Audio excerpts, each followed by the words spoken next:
నిర్లక్ష్యంగా బద్ధకంగా మత్తు తొలిగిన తర్వాత కూడా త్రాగినోడికి కదా ఆ మత్తు లేక ఆ నిశ తగ్గిన తర్వాత పడి ఉన్నట్లు కొంత సమయం అలాగే పడిపోయి ఉంటాడు.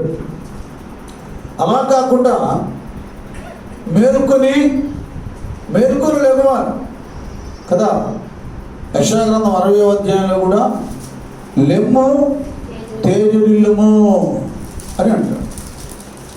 వెలుగు నీపై వచ్చింది కనుక అసలు ఈ లోకపు మత్తులో నుండి తేరుకోవాలి కదా. ఇప్పుడు చూడండి పరిస్థితి ఎలా ఉందో. ప్రపంచంలో ఇంత విపత్తు జరుగుతున్నా ఎవరికి ఒక ప్రశ్న రావడం లేదు. ఎందుకు ఈ తెగులు, ఎందుకు ఇంత నష్టం, ఇంత కీడు వాటిల్లింది కదా. ఏ కుటుంబంలో కూడా మునుపున్న అభివృద్ధి లేదు, మునుపున్న ఆనందం లేదు, మునుపున్న సమాధానం లేదు, మునుపున్నటువంటి తృప్తి లేదు. ఏ కార్యం చేసుకోవాలని ఆశపడుతున్నా కూడా అన్నీ పెళ్ళిళ్ళతో సహా ఆగిపోతూ ఉన్నాయి, ఏమి లేవు. చిన్న బాబు బర్త్డేకి ఆ బిడ్డను ప్రేమించినటువంటి తల్లిదండ్రులు, తాతలు కదా, అమ్మమ్మలు, నాయనమ్మలు ఎంతో ఆరాటంతో బర్త్డే పార్టీ చేసుకుంటారు. ఇంకా అలాంటి వాటిని కూడా చేసుకుంటానికి తల్లిదండ్రులు, నాన్నమ్మలు, అమ్మమ్మలు, తాతయ్యలు ఆ బిడ్డ మీద తమ ప్రేమ ఆప్యాయతలు చూపడానికి కూడా అవకాశం లేకుండా పోయి ఆ బిడ్డను ముట్టుకుంటే ఏమవుతుందేమో, తాగితే ఏమవుతుందో, బాబుని ముందు పెట్టుకుంటే ఏమవుతుందో అనేటటువంటి భయం ఆవరించింది అందరినీ. ఆవరించింది. అయ్యో అలాగ అనుకుంటున్నారు, కానీ ఇంకా లోకపు మత్తులోనే ఉన్నారు, లోక పరిస్థితుల్లోనే ఉన్నారు, మేల్కోవడం లేదు. ఏమండి, ఆ మత్తు వాళ్ళ నుంచి విడిచిపోవటం లేదు. ముందు ఆ మత్తు తొలగాలి.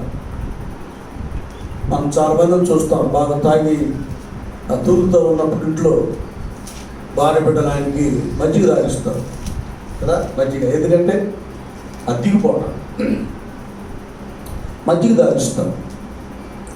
అలాగే ఈ విధమైనటువంటి విపత్తు సంభవిస్తున్నా ఏముందలే అనేటటువంటి ఒక మత్తు మనకు వస్తుంది. దాని నుండి అది దిగిపోవాలంటే ఆ బద్ధకం, ఆ నిర్లక్ష్యం, ఆ సోమర్తనం, ఏమండి, ఆ విధేయత విధానం అది తొలగి అసలు ఏంటి పరిస్థితి అనేటటువంటిది మనిషికి రావాలంటే అలాంటి విజ్ఞానాన్ని, పాపపు మత్తును వదిలించేది, తగ్గించేది దేవుని వాక్యము. అది అంటాడు కీర్తనకారుడు 119వ కీర్తనలో 50వ వచనంలో, నీ వాక్యము నన్ను బ్రతికించున్నది, నా బాధలు ఇదే నాకు నెమ్మది కలిగించుచున్నది. అది ఈ పాపము మత్తు దిగిపోవాలంటే, ఈ బంధకం విడిపోవాలంటే, ఈ చీకటి తొలగిపోవాలంటే నీ వాక్యము నా పాదములకు దీపమును త్రోవకు వెలుగైనది. చీకటి ప్రదేశంలో వెలుగొచ్చినప్పుడు చీకటి ఎలాగో పారిపోతుందో, ఇలాంటి సమయంలో ఆ ఏముందలే అనేటటువంటి మత్తులో ఉన్న మనము అది వదిలిపోవాలంటే వెలుగుమయమైన శక్తివంతమైనటువంటి దేవుని వాక్యము ప్రజలకు కావాలి. అది ఏం జరిగిందిలే అన్నట్లు ఉంటున్నారు, అయితే ఏంటంటే అన్నట్లు ఉంటున్నారు. కానీ ఏమిటిది, దీనివలన ఇది వరుసగా వస్తుంది, తర్వాత నా మీద కూడా వచ్చేస్తుంది అనేటటువంటిది అది రావటం లేదు. ఆరోగ్యంగా ఉంటే పర్లేదు, నేను బాగానే ఉన్నానని అనుకుంటున్నారు. అరే బాబు, ఆ బాధ నేను నీ మీద కూడా రెడీగా ఉందని, అది నీ వైపు కూడా ఉరుము చూస్తున్నటువంటి సంగతి అర్థం కావట్లేదు ప్రజలు. అయితే దేవుడు మనకు ఒకటి ఇచ్చాడు.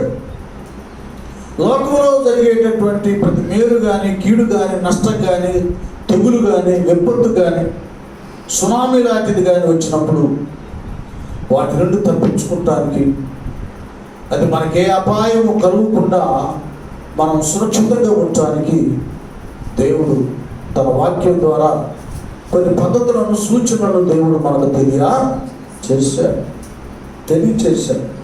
ఇక్కడ అంటాడు, మేలుకోనేటటువంటిది రావాలి. దాని గురించి ఎఫెసీయులకు రాసిన పత్రిక 5వ అధ్యాయము 14వ వచనంలో, అందుచేత నిద్రించుచున్న నీవు మేలుకొని అదే చూడండి. ఇప్పుడు విశ్వాసులకి, భక్తులకి ఈ హెచ్చరిక పరిశుద్ధాత్మ దేవుడు పౌలు గారి ద్వారా ఆ దినాన ఎఫెసు సంఘానికి తెలియజేస్తున్నాడు. అయ్యా, నిద్రించుచున్న నీవు మేలుకొని, అదే ఎక్కడ నిద్రపోతున్నాడు? మృతుల మధ్యలో. ఇప్పుడు విశ్వాసుల జీవితాలు ఎలాగున్నారు? ఎక్కడ నిద్రపోతున్నారు అంటే మృతులైన వారు. మృతులంటే ఎలా మృతులు? శరీర సంబంధమైన భౌతికపరమైన చావు కాదు, అపరాధముల చేత, పాపముల చేత చచ్చిన వారు. ఆత్మీయంగా చచ్చారు, భౌతికంగా బ్రతుకున్నారు కదా. నువ్వు జీవిస్తున్నావన్న మాటే కానీ నీవు మృతుడవే. భౌతికంగా, శారీరకంగా మాట్లాడుతున్నారు, తింటున్నారు, త్రాగుతున్నారు, తెలుస్తున్నారు, కానీ ఆత్మీయంగా చనిపోయారు. దేవుని స్తుతించలేరు, మాట్లాడలేరు, దేవుని దర్శనాన్ని చూడలేరు, దేవుని మాటలు ఆలకించలేరు, దేవుని సన్నిధిలో ఆత్మతో గంతులు వేయనటువంటి స్థితి ఆత్మ సంబంధంగా చచ్చిన వారికి. ఇది ఎలాగుంటుందంటే, సిలువను గురించిన వార్త నశిస్తున్నటువంటి వారికి వెలుగుతాను. అది వంటబడతో ఇష్టం ఉండదు. కొద్ది సమయమైనా దేవుని సన్నిధిలో ఉండి ఆనందించడానికి ఇష్టపడినటువంటి మనస్సు. ఆత్మీయతలో చచ్చినటువంటి వారికి, ఆత్మీయంగా బలహీనమైనటువంటి వారికి దేవుని విషయాలు వంటబట్టం అర్థం కావు, ఇష్టంగా ఉండవు. ఎవరైతే దేవుడు అంటే ఇష్టం లేకుండా, నిరీక్షణ లేకుండా బ్రతుకుతున్నారో అలాంటి వాళ్ళ మధ్యలో విశ్వాసులు ఏం చేస్తున్నారు? నిద్రపోతున్నారు. నిద్రలో తినం, తాగం, చదవం, ఏం. ఆత్మీయతలో మనం మత్తులో ఉంటే ప్రార్థన చేయం, వాక్యం చదవం, ప్రార్థనకి వెళ్ళం. ఇదేం అన్ని జనాంగం ఎలాగూ ఈ కరోనా వైరస్ ద్వారా పాజిటివ్ వచ్చి అనేకులు ప్రాణాలు కోల్పోతున్నా, ఇలాంటి సమయంలో కూడా లంచం పుచ్చుకునేవాడు లంచం పుచ్చుకుంటూనే ఉన్నాడు. మరి వైద్యుడనేవాడు దేవుడితో సమానం అని అంటారు. ప్రాణాన్ని కాపాడేవాడు కొద్ది బలహీనతను గొప్పదిగా చేసి వందవదాన్ని లక్షలు దోచుకుంటున్నాడు. ప్రాణం నిలబెట్టి కుటుంబాలను కాపాడవలసిన వాడు దోచుకుంటున్నాడు. 40 లక్షలంట, 50 లక్షలంట, ఏదో 2-3 వేలు ఖరీదు చేసేటటువంటిది ఆ మెడిసిన్ 40-50 వేలు దాకా దోచుకుంటున్నాడు. చూడండి అలా లోకం తన మత్తులో, ధనమత్తులో, అహంకారపు మత్తులో కదా, అక్రమ మత్తులో ధన లోకం ఉంది. విశ్వాసులు కూడా వాళ్ళకులాగా మేల్కొలుపు రావటం లేదు. ఇంకా ఏమి తిందుమా, ఏమి త్రాగుదమా, ఏమి ధరించుదమా, ఇవాళేంటి, రేపేంటి, సాయంత్రం ఏంటి, ఈ ఆలోచనలోనే ఉన్నారు. ఇక్కడ చెప్తున్నాడు పరిశుద్ధాత్మ దేవుడు, నిద్రించుచున్న నీవు మేల్కొని. అదే ఇప్పుడు మనం లేవాలి. నిద్రపోతున్నామే, ప్రార్థన లేకుండా నిద్ర, వాక్యం లేకుండా నిద్ర, ఉపవాసం లేకుండా నిద్ర, విజ్ఞాపన లేకుండా నిద్రపోతున్నామే. ఇప్పుడు మనము ఆత్మీయంగా చచ్చిపోయినటువంటి వారి వల్లే ఉండకుండా వారి మధ్యలో నుండి మనము మేల్కొని లేవాలి. మనం ఏం లేవుస్తామండి? మందిరాలు లేవు, ప్రార్థన లేవు, వాక్యం లేదు, ఏమి లేదు. మనం ఏం లేవుస్తాం, ఏం చేస్తాం, మన వల్ల ఏమైతే నువ్వు అనుకుంటున్నావేమో. కానీ దాన్ని కూడా దేవుడు ఒక సూత్రాన్ని, ఒక విషయాన్ని తెలియజేశాడు. యాకోబు రాసిన పత్రిక 5వ అధ్యాయము. యాకోబు ఏలియా అంటాడు. యాకోబు ఏలియా మన వంటి ఏలియా స్వభావం గల మనుషుడే. అదే యాకోబు పత్రిక 5వ అధ్యాయం ఎన్నో వచ్చినది 17వ వచనం. ఎక్కడ చెప్తున్నాడు? ఈ సమయంలో నేను కానీ మీరు కానీ మనం అందరం మందిరం లేదు, ప్రార్థనకి వెళ్దామంటే వెళ్ళలేకపోతున్నాం. మనం ఏం చేయగలం? అసలు మన కుటుంబాలనే ఈ తెగుల నుంచి మనం కాపాడుకోగలమా? మన బిడ్డలను కాపాడుకోగలమా? మన సమాజాన్ని కాపాడుకోగలమా? నన్ను నేను కాపాడుకోగలనా అనేటటువంటి స్థితిలో ఉంటే దానికి సమాధానం కూడా నిన్ను నీవే కాపాడుకుంటాం కాదు, నీ ఇంటి వారిని, నీ సమాజాన్ని నువ్వు కాపాడుతావని దేవుడు ఒక చక్కటి విషయాన్ని నీకు చూపిస్తున్నాడు. స్తోత్రం చెప్దాం. హల్లెలూయా. మన దేవునికి అసాధ్యమైనది ఏది కూడా లేదు. అడుగుని నీకు ఇవ్వబడని చెప్తున్నాడు.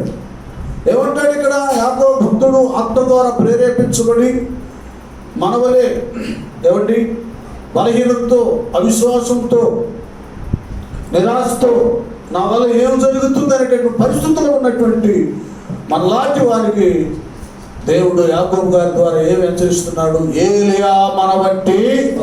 అదే మనకెట్లా కోపం ఉందో, మనకెట్లా ఆకలి అవుతుందో, మనకెట్లా భయం ఉందో కదా, ఇవన్నీ ఇదంతా కూడా అలాంటి స్వభావమే ఏలియా.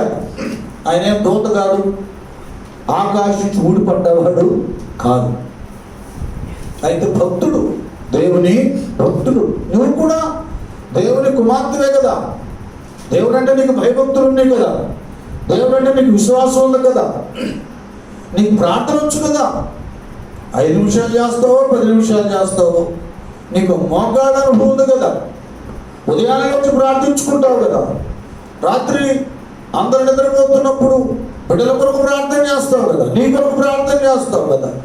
దేశం కొరకు ప్రార్థన చేస్తావు కదా. నువ్వు కూడా ప్రార్థన చేసే వ్యక్తి.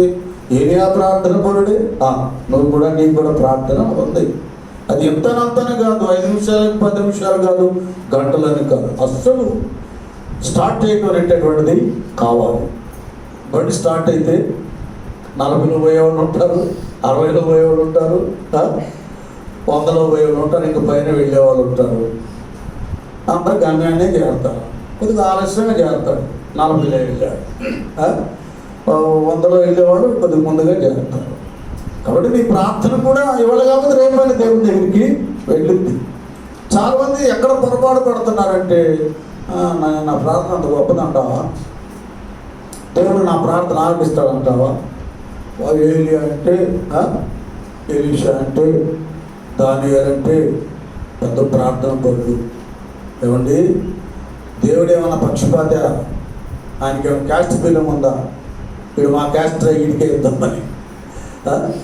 ఆయనకి ఏమైనా వర్గం తేడాలు భేదాలు ఉన్నాయా? మా చుట్టూ మా పక్క అంటే ఆయన సృష్టికర్త, సర్వమానవాడికి ఆయనే తండ్రి. ఆయన పక్షపాతి కాడు. యేసుక్రీస్తు అందరికీ ప్రభువు.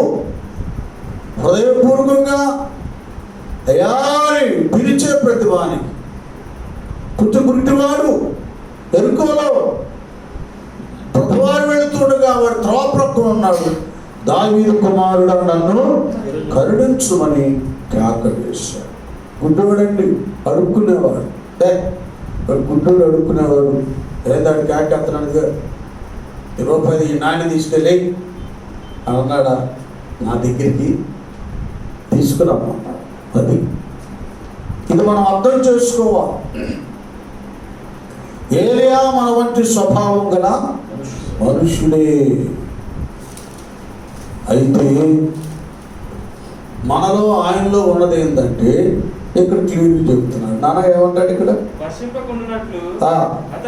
అతడు అదండి విషయం. ఏం చేశాడు తెలుసా? ఆసక్తితో. ఈ భయంకరమైనటువంటి తెగులు దినాలలో మునుపులాగా కాదు. నీ మొత్తు వదిలి నువ్వు మేలుకొని ఏం చేయాలి? ఆసక్తితో. ఇదివరకులాగా బయటకు వెళ్తా ప్రభు నా రాకపోకతో నావే అంటున్నా ఆనందంటప్పుడు దీవించే పరిస్థితికి వచ్చారు ఆమె పడుకునేటప్పుడు నీ దోతలను కావలించాయ ఆమెలను కాదు. ఇప్పుడు ఏం చేయాలి? ఆసక్తితో చేయాలి. ఆసక్తి ప్రస్తుత పరిస్థితులకు ఏ విషయంలో నువ్వు ఆసక్తిగా ఉండాలో అది నీకు కావాలి. ఆ సమయాన్ని బట్టి వాతావరణాన్ని బట్టి మన ప్రార్థనలు ఉండాలి. వర్షాకాలం గొడుగు పెట్టుకుంటామా కదా, ఉంటాయి కదా. ఎండాకాలం ఏది కావాలని అది ఏర్పాటు చేసుకుంటాం. ఏ సమయంలో ఏది దేని మనం వాడతామో మన జీవన విధానంలో ఆ వృత్తులను బట్టి లోకంలో వస్తున్నటువంటి తెగుళ్ళు, కష్టాలు, కుటుంబ సమస్యలను బట్టి అవి తొలగింపబడిన నిమిత్తం దాన్ని దృష్టించి దాన్ని లక్ష్య పెట్టి ఆసక్తితో దేవా దీన్ని తొలగించు, ఇది దూరం అవును కాక కత్తి. ప్రభు మోర వినవా, ప్రభు మోర వినవా, నీ కొరకేను వెతకేను దేవా, నాకొకసారి కనిపించరావా. ప్రభు మోర వినవా, మోర వినవా, నీ కొరకేను వెతకేను దేవా, నాకొకసారి నాదు ప్రాణము కల్లాడిలాగా బోధి గంధము కానుండియేగా. నాదు ప్రాణము కల్లాడిలాగా బోధి గంధము కానుండియేగా. మోర పేటు చుంటినికేగా, మోర పేటు చుంటినికేగా, నీ కొరకేను వెతకేను దేవా, నాకొకసారి కనిపించరా. హల్లెలూయా. ప్రస్తుత పరిస్థితిని బట్టి దాని లక్ష్యం వచ్చి దాని మీద దృష్టించి ఆసక్తితో ప్రతి విశ్వాసి ప్రార్థన చేయాలి. అనా ఒక బిడ్డకు ఉద్యోగం అనుకుంటే ఒక యవనస్తునికి నేను తప్పగా ఆ జాబ్ చేయాలి, అది నాకు కావాలి, నాకు వయసు వస్తుంది, ఉద్యోగం సద్యోగం లేకపోతే నాకు ఎవరు ఇస్తారు పిల్లలు, అంతే కదా. నాకు సమాజంలో ఏం పేరు ఉంటుంది, ముందు ఇది రావాలి. చాలామందికి ఈ ఆలోచనే రాదు. అమ్మ నాన్న పెడుతున్నారుగా కూర్చొని తింటాం, వాళ్ళ బాధను అర్థం చూసుకోరు. వాళ్ళకి ఏదో చేదోడు వాదోడుగా ఉండాలి ఆలోచన రాదు. ఇది రావాలి. దాని మీద వచ్చిన తర్వాత ఇది దేవుని వలనే జరుగుతుంది. దేవునికి సమస్తము సాధ్యం, ఆయనకు అసాధ్యమైనది ఏది కూడా లేదు. దేవుని పట్టుకోవాలి, ఆయన దగ్గర ఆసక్తితో ప్రార్థన చేయాలి. కంతే చేయాలి, ఆసక్తితో ప్రార్థన చేయాలి. దాని మీద లక్ష్యం దృష్టి లేకుండా శ్రద్ధ లేకుంటే ఆసక్తి రాదు. ఆసక్తి లేకపోతే ఇక జీవితకాలం అంతా ఇంతే. ఎక్కడ వేసే బొమ్మలంటే అక్కడ సంవత్సరాలు గడుస్తున్నా అభివృద్ధి కానరాదు అన్నా. కాబట్టి ఇది చాలా అవసరం. నేను కొద్ది మాట చెప్పి ముగిస్తాను, మేము వెళ్ళిపోవాలి కదా. ఏలియా ఎందుకు ఆసక్తితో ప్రార్థన చేశాడంటే, ఒకసారి దేశాన్ని దృష్టించారు. ఆయన ప్రవక్త దేశాన్ని పాలించే రాజు రాణి పిల్లల క్షేమాన్ని కదా, దేశం సస్యశ్యామల దేశంగా ఉంచడానికి వారు ఆరాటపడాలి.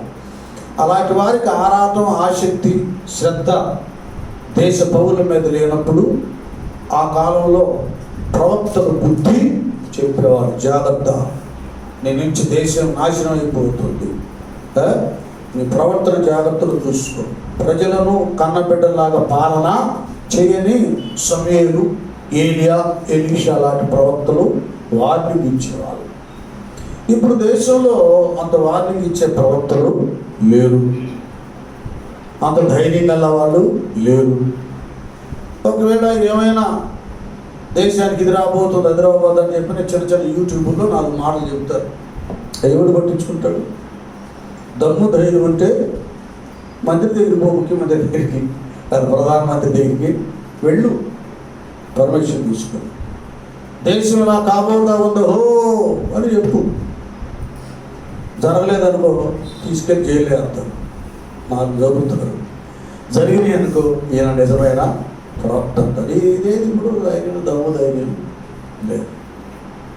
అమెరికాలో బెల్లిగ్రాహం గారు పార్లమెంట్లో పెద్ద పెద్ద ప్రెసిడెంట్లు ఫోటోలతో పాటు ఆయన కూడా పెట్టారు. ఆయన అసలు బెల్లిగ్రాహం గారినే మా దేశానికి నువ్వే మన దేశానికి ప్రెసిడెంట్గా ఉండమన్నారు. నాకు ఇది కాదు బాబు, నీ రాజ్యం వేరు, మా రాజ్యం వేరు. పరలోక రాజ్యాన్ని వ్యాప్తి చేయడానికి దేవుడు నన్ను ఏర్పాటు చేసుకున్నాడు. పరలోక రాజ్య వారసులుగా చేయటానికి మారు మనసు పొందినవాడు మారు మనసు పొంది బాప్తిస్మం పొంది రక్షించబడి జీవగ్రంథంలో వారి పేర్లు రాయించుకొని క్రొత్త జన్మను పెంపొందింపు చేయటానికి దేవుడు నన్ను ఏర్పాటు చేసుకున్నాడు. నా మీద మీకున్న గౌరవానికి మీకు వందనాలు. నేను మాత్రం దేశం కొరకు ప్రార్థన చేస్తాను. అది ఆ దేశాల్లో, క్రైస్తవ దేశాల్లో ప్రవక్తలకు స్థానం ఇస్తాను కదా. విలియం బ్రాన్హమ్ గారని ఆ దినాల్లో 1965 ఉండేవాడు. ఆయన ఏం చేశాడంటే అమెరికా దేశంలో స్త్రీల యొక్క వస్త్రాధరణ, ఇది ఉండే మోకాళ్ళు ఉంటాయి కదా, మోకాళ్ళ కిందకుండా వస్త్రం పైకి ఉండడానికి వీలు లేదని వాళ్ళకి వార్నింగ్ ఇచ్చేవాడు. మీ నుంచే ఓ స్త్రీలారా మీ వస్త్రాధరణ, మీ నీచమైన అలంకరణ బట్టి యవ్వన బిడ్డలు ఆకర్షించబడి యేసుప్రభు వారు వాక్యంలో చెప్పినట్లుగా ఏదో చేస్తే కాదు, ఒక స్త్రీని మోహపు చుట్టూ చూస్తేనే పాపం, వాడు చూచి నీ నుంచి వాడు పాపులైపోతున్నారు, పాపాన్ని ఎంకరేజ్ చేసి నువ్వు కనుక నీకు శాపం వస్తుందని డైరెక్ట్గా చెప్పాడు. అది నాకు ఒడికిచ్చాడు దేశాన్ని. మనం పవర్ఫుల్గా ఉంటే నీతి నిజాయితీ కలిగి పవర్ఫుల్గా ప్రవచనం కానీ సందేశాన్ని కానీ అందించగలం. మనం ఫాల్ట్లో ఉన్నప్పుడు వాక్యాన్ని చూపించగలమే కానీ మన క్యారెక్టర్లో నుండి వాక్యాన్ని చూపించలేము. ఆ దినపు ప్రవక్తలు అలా ఉండేవారు. మన ఇంటిని మనం సంరక్షించుకోవాలంటే మనం కూడా ఇలాంటి ఆత్మీయ పౌరుషం కలిగి ఉండాలి. ఇది కావాలి. రాజు ఏలియా దినాల్లో రాజు రాని పరిస్థితులన్నీ భయంకరంగా ఉన్నాయి. జీవం గల దేవుడిని వదిలిపెట్టేసి బయలు పూజించడం మొదలుపెట్టి గుళ్ళు గోపురాలు కట్టించి భయంకరంగా అసలు ఎట్లా చేశారంటే ప్రజల మైండ్ డైవర్ట్ చేశారు. వాళ్ళు యెహోవా దేవుని ప్రజలు కదా. ఇది కట్టేందంటే రాజుగారు పెద్ద గుడి గోపురం పెడితే అప్పుడు మోషే గారు మమ్మల్ని యెహోవా దేవుడు నడిపించారన్నారు. ఇప్పుడేమో బయలు గుడి కట్టాడే, ఎవరు దేవుడు? బయలుదేవుడా యెహోవా దేవుడు? 2 తలంపుల మధ్య ఏమైపోయాడు? అది 2 తలములు తడబడిపోయాడు. ఎవరు దేవుడు అర్థం కాని పరిస్థితిలో ఉన్నారు. దాన్ని బట్టి దేవుని దూరం అయిపోయాడు కనుక ఏలియా చూశాడు. చూడండి, ఇది ఈ విషయం మనం ఆలోచించాలి. కొట్టిగా ఆయన వర్షం ప్రబోధన ప్రార్థన చేసి చూశాడు ఏలియా. ఇలాగే నువ్వు ఉంటే ఇంకా బయలే దేవుడని జీవం గల దేవుడిని మరిచి భ్రష్టులు అయిపోతారు. అని ఏం చేశాడంటే దేవుని దగ్గర దేవుడు వీడికి బుద్ధి చెప్పాలి, 3.5 సంవత్సరాలు వర్షం కురిపించొద్దని ప్రార్థన చేశాడు. అదేంటి వాడు తింటే ఏమండి, ఇది తిని హ్యాపీగా ఉంటే దేవుడు కాని వాడిని దేవుడు అంటారు. మనం ఎంతమంది చోట్ల దేవుడిని కాని వాడిని దేవుడని పూజలు పురస్కారం చేస్తున్నవాడు. అది శాపం. ఈ లోకంలో కొంతకాలం బ్రతకొచ్చాం కానీ చచ్చిన తర్వాత నరకానికి వెళతాం. ఆకాశం క్రింద మరి ఏ నామమున రక్షణ లేదు. యేసయ్య నామములో ఆయనే మన రక్షకుడు, మన దేవుడు, పరలోకానికి మార్గం, సృష్టికర్త యెహోవా దేవుడు. కనుక నేను ధిక్కరిస్తున్నారు. వీళ్ళు కడుపు మాడితే కానీ అబ్బా అనరు. కాబట్టి వర్షం ఆపారు. 3.5 సంవత్సరాలు ఆ శక్తితో ఏలియా ప్రార్థన చేస్తే ఏమైపోయింది? వర్షం కురవదు. దేవుడు మేఘాలను సమస్తాన్ని మూసేసేసాడు. కంటే ఒక మంచు పడలేదు, వర్షం కురవదు. తడి అనేది భూమి మీద లేదు. కరువు వచ్చి ఒకళ్ళనప్పుడు పీక్ తినంత పరిస్థితి ఏర్పడింది. జనాలు అలమటించిపోతున్నారు. ఏలియా కూడా బయలు ప్రవక్తలకి బుద్ధి చెప్పాడు. జనాలు కూడా యెహోవా దేవుడని గ్రహించారు బలి అర్పించిన తర్వాత కదా. వాళ్ళొక బలి పశువును అర్పించారు. బయలు ప్రవక్తలు ఉదయం మొదలుకొని సాయంకాలం వరకు ఆకాశం నుండి అగ్ని వచ్చి బుగ్గిగా చేస్తుందంటే ఏ కదలిక లేదు. ఎందుకంటే ఈయనే సవాల్ చేశాడు, రండి మనం బలి అర్పిద్దాం, బలిపీఠ మీద పెడదాం బలి పశువును. మీ దేవుడు దాన్ని బుగ్గిగా చేస్తే బయలే దేవుడు, మా యెహోవా దేవుడు దాన్ని బుగ్గిగా చేస్తే ఆయనే దేవుడు అన్నాడు. వాడు చేశాడు కానీ అది కానే కాల. ఈయన బలిపీఠం కట్టించి బలి పశువును దాని మీద పెట్టి యెహోవా నామమున ప్రార్థన చేయక ఆకాశం దగ్గర వచ్చి దాన్ని బుగ్గిగా చేసింది. స్తోత్రం, హల్లెలూయా. అప్పుడు ప్రజలకు అర్థమైపోయింది యెహోవాయే దేవుడని. ఇప్పటి వరకు మీ బ్రతుకులను పతనం చేస్తున్న ఈ బయలు ప్రవక్తలను నరికివేయండి, నరికేసి పడేసి. అలాగే ఆధ్యాత్మిక జీవితంలో దేవునికి మనం దగ్గరగా ఉండకుండా మన ఆత్మీయ జీవితాలని ఏ ఆశ, ఆలోచన, ఏ అపేక్ష పతనం చేస్తుందో ముందు మనం దాన్ని పతనం చేయాలి. అది కావాలి. అప్పుడు అందరూ యెహోవా దేవుడు అన్నప్పుడు, అయ్యా వీళ్ళ మనసుల్ని వైపు తిప్పుకున్నారు, హృదయాల్ని వైపు తిప్పారు కాబట్టి ఇప్పుడు వర్షం కురవాలి. స్తోత్రం చేద్దాం, హల్లెలూయా. అప్పుడు ఆయన ప్రార్థన చేస్తే వర్షం కురిసింది. కనుక మన పరిస్థితులన్నీ గుర్తెరగాలి. అసలు ఏంటి, నీకేం కావాలి, ఏది పొదువుగా ఉంది, దాని మీద శ్రద్ధగా అలా ఉంటే ఉందిలే. ఆరోగ్యం వస్తే వచ్చిందిలే, పోతే పోయిందిలే. ఉద్యోగం వస్తే వచ్చిందిలే, పోతే పోయిందిలే. ఇల్లు కట్టైనా పోతే పోయింది అన్నట్లు కాదు. నాకు కావాలి, నాకు రావాలి, నా బిడ్డలు దీవించబడాలి, బిడ్డలు వివాహాలు కదా, ఇంకేమి కావాలో అవేమి, నాకు ఆత్మీయత, నాకు వరం, దేవుడు కృప కావాలనేది ఆ దృష్టి కావాలి. అది పొందుకోవటానికి ఆ శక్తితో ప్రార్థన చేయాలి. ఇప్పుడు ఒకటే మనందరికీ ప్రస్తుతం మన దేశం రాష్ట్రంలో ఈ కరోనా వైరస్ వల్ల చాలామంది ప్రాణాలు పోతున్నారు. దాన్ని దృష్టి పెడదాం. ఆ శక్తితో దేవుని దగ్గర, అయ్యా ఇది మా దేశాన్ని నుండి తొలగించండి, మా అవిధేయతలేవు నుండి క్షమించయ్యా. వాళ్ళ సంగతి ఏమో కానీ నా మనసు, నా హృదయం మాత్రం నీ వైపే త్రిప్పుకుంటున్నాను. నీ వల్లనే సమస్తము సాధ్యం. కనుక ఈ వైరస్ను తొలగించి మాకు విడుదల కలిగించి మా దేశాన్ని, మా రాష్ట్రాన్ని, మా జిల్లాని, మా ప్రాంతాన్ని, మా గ్రామాన్ని, మా కుటుంబాన్ని నీవే రక్షించి పోషించి ఆదరించు ప్రభు అని ప్రార్థన చేద్దాం. తల్ల వంచండి, ప్రార్థన చేసుకుందాం. అందరూ కూడా హృదయాలు తెరవండి, ప్రార్థన ఒక మాట ప్రార్థన చేద్దాం. మా పరలోకపు దేవా, నీకే స్తుతులు చెల్లిస్తున్నావు నాయన. ఎంత గొప్ప దేవుడు అయ్యా. మరి ఈ దినాన కూడా షాలేం బ్లెస్సింగ్ ప్రెస్టీజ్ చర్చిలో తొక్కవారిపాలెం మీ బిడ్డల మధ్యలో ఈ ఆలయంలో చక్కగా ఆరాధన జరగటానికి ఒప్పించారు. నీ వాక్యాన్ని అందించడానికి నీ ఆత్మనిచ్చారు. విత్తబడిన వాక్యం వ్యర్థం కాక మేము కూడా ఏంటో ఈ పరిస్థితి వాతావరణాన్ని దృష్టించి శ్రద్ధగల వారమై ఏలేవలి ఆసక్తితో నీ సన్నిధిలో ప్రార్థించే కృపను దాయించేయమని, కొడు వచ్చిన బిడ్డల కుటుంబాలను దీవించమని, బలపరచమని యేసు నామమున వేడుకుంటూ ప్రార్థిస్తున్నాము తండ్రి. ఆమేన్.